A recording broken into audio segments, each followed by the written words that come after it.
Hi guys, welcome to inner magic. இந்த video வந்து எல்லா டீ லவர்ஸ்க்கும் நான் வந்து டெடிகேட் பண்ணணும்னு நினைக்கிறேன். இதில் வந்து டிஃப்ரெண்ட் கைண்ட் ஆஃப் டீ மசாலாஸ் எப்படி ரெடி பண்ணுறது அப்படிங்கிறதான் சொல்ல போகிறேன். இது வந்து ஒரு 7 வெரைட்டிஸ் வந்து இந்த வீடியோவில் நான் கவர் பண்ண ட்ரை பண்ணுறேன். ஃபஸ்ட்டு டீ மசாலாவுக்கு வந்து தனியா இருக்கு இல்லையா, அது வந்து 100 கிராம் அளவுக்கு எடுத்துட்டு ட்ரையாக ரோஸ்ட் பண்ணிக்கோங்க. அதை வந்து செப்பரேட்டாக எடுத்து வச்சிடலாம். நெக்ஸ்ட்டு வந்து மற்ற மசாலாஸ் வந்து ஆட் பண்ண போகிறோம். பெப்பர் கொஞ்சமாக எடுத்துக்கணும்.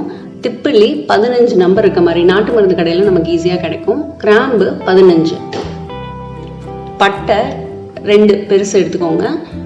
பிரியாணி இலை இருக்கும் இல்லையா, அது 1. இதை வந்து சின்ன சின்னதாக நீங்கள் பிச்சு போட்டுட்டிங்கன்னா ஈஸியாக வந்து அதை நம்ம ரோஸ்ட் பண்ணிக்கலாம். இது எதுக்காக வறுக்கிறோம் அப்படின்னா, நல்ல ஒரு ஃபைன் பவுடராக நமக்கு அது பவுடர் பண்ண வரணும் அப்படிங்கிறதுக்காக நம்ம வந்து இதை நல்லா ரோஸ்ட் பண்ணி எடுத்துக்கோங்க. இப்போ இது எல்லாத்தையும் கூல் பண்ண வச்சுட்டு நம்ம இதை மிக்சியில் ஒரு ஃபைன் பவுடராக வந்து அரைச்சி எடுத்துக்க போகிறோம். எவ்வளவு நைஸாக அரைக்க முடியுமோ அவ்வளோ நைஸாக அரைச்சிக்கோங்க. ஏன்னா இது வந்து டீயில் நம்ம போடும்போது நல்லா இருக்கணும்னா நல்லா ஃபைன் பவுடராக இருந்தால் தான் நல்லாயிருக்கும். இப்போ வந்து நான் ஓரளவுக்கு அரைச்சி எடுத்துட்டேன். இப்போ என்ன பண்ண போகிறேன்னா, சுக்கு வந்து இதில் சேர்க்க போகிறேன். சுக்கு வந்து நம்ம காய வச்சதை வந்து இதில் சேர்க்கும் போது அந்த நாராக வரும். அதனால நான் எப்போவுமே நாட்டு மருந்து கடையில் சுக்கு வந்து வாங்கிப்பேன். இதுக்கு வந்து நான் ஒரு 150 கிராம்ஸ் அளவுக்கு சுக்கு எடுக்க போகிறேன். இது வந்து 50 கிராம் பேக்கெட்டு. ஸோ இதில் வந்து 3 பேக்கெட்ஸ் வந்து எனக்கு தேவைப்படும்.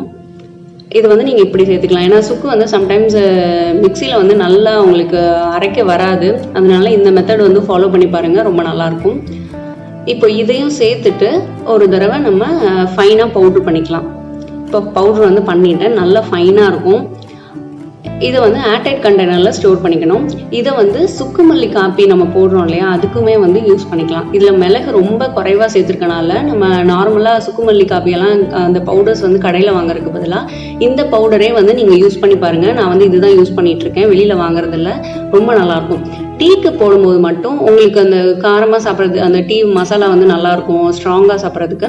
ஸோ அப்போ ஒரு 4 மிளகு வந்து இடிச்சிட்டு இந்த மசாலா ஓரளவுக்கு, அதாவது 1/2 டீஸ்பூன் அளவுக்கு 2 பேருக்கு போடலாம். போட்டுட்டு பண்ணிங்கன்னா ரொம்ப சூப்பராக இருக்கும். இது இப்போ வந்து செகண்ட் மசாலா எப்படி செய்யறதுன்னு பார்க்கலாம். இதுக்கு ஏலக்காய் 1 டேபிள் ஸ்பூன் அளவுக்கு எடுத்துக்கோங்க. கிராம்பு 1/2 டேபிள் ஸ்பூன் அளவுக்கு. ஏலக்காய் எடுத்தீங்களா, அதுக்கு பாதி அளவு எடுத்தால் போதும். பட்டை வந்து 2 இன்ச் அளவுக்கு. சோம்பு 2 டீஸ்பூன். பெப்பர் வந்து 2 டேபிள் ஸ்பூன். இது நல்லா நம்ம ட்ரையாக ரோஸ்ட் பண்ணிக்கிறோம்.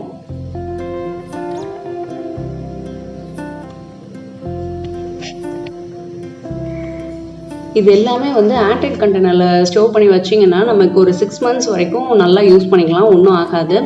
ஸோ நீங்கள் வந்து அது நல்லா பார்த்துக்கோங்க, அதோட காட்டமும் வந்து போகாமல் இருக்கும். இது நல்லா கூலாக விடுங்க. கூல் ஆனதுக்கப்புறமா இதை வந்து பவுட்ரு பண்ணிக்க போகிறோம். உங்களுக்கு ஏலக்காய் ஃப்ளேவர் பிடிக்கும்னா இன்னும் கொஞ்சம் ஆட் பண்ணிக்கலாம். இதிலே வந்து துளசி விதை எல்லாம் இருக்கு இல்லைங்களா, அதை கூட நீங்கள் ட்ரை பண்ணி அதை சேர்க்கறனாலும் சேர்க்கலாம். இப்போ என்கிட்ட அந்த துளசி இலை தான் இருக்குது, விதை வந்து அந்த அளவுக்கு இல்லை, ஸோ நான் சேர்க்கலை. இல்லைன்னா நீங்கள் அது கூட சேர்க்கலாம். ரொம்ப மெடிசினல் வேல்யூஸ் வந்து அதில் நிறையா இருக்குது. இப்போ நான் இதை வந்து பவுட்ரு பண்ணி வச்சுட்டேன். இதுலேயுமே வந்து ஒரு 50 கிராம் அளவுக்கு சுக்கு சேர்த்தோன்னா ரொம்ப நல்லது. ஸோ அதையுமே வந்து நான் சுக்கு பவுட்ராக தான் வந்து போட்டுக்கிறேன். நாட்டு மருந்து கடையில் கேட்டிங்கன்னா உங்களுக்கு ஈஸியாக கிடைக்கும். மிக்சியில் வந்து அது ஒரு நாராக வரும். அதனால் நீங்கள் இந்த மாதிரி பண்ணிக்கிறது தான் எப்பயுமே பெஸ்ட்டு. ஸோ இதையும் நான் வந்து திரிச்சு வச்சுட்டேன். இதை வந்து ஏர்டைட் கண்டெய்னரில் போட்டு வச்சுக்கலாம். இப்போ 2 மசாலா வந்து ரெடி ஆகிடுச்சு. இப்போது ரொம்ப சிம்பிளாக நான் வந்து பண்ணிக்கணும் அப்படின்னு சொல்லிட்டு எல்லாம் ஃபீல் பண்ணுவோம் இல்லையா. இப்போ வந்து ஃபேமிலிக்கு ஓகே, இப்போ பேச்சுலர்ஸோ இல்லை நம்ம ஹாஸ்டலில் ஸ்டே பண்ணுறவங்க அவங்களுக்குலாம் வந்து சிம்பிளானா கிராம்பு, ஏலக்காய், மிளகு, இது 3 மட்டும் நம்ம பவுட்ரு பண்ணி யூஸ் பண்ணிக்கலாம். ட்ரை மின்ட் இருக்குங்களா, அதாவது புதினா வந்து வாங்குவீங்க, வாங்கிட்டு அதை வந்து வீட்டுக்குள்ளே வந்து ஒரு 3 நாள் காய விட்டிங்கன்னா அது வந்து இந்த மாதிரி ஆயிரும்.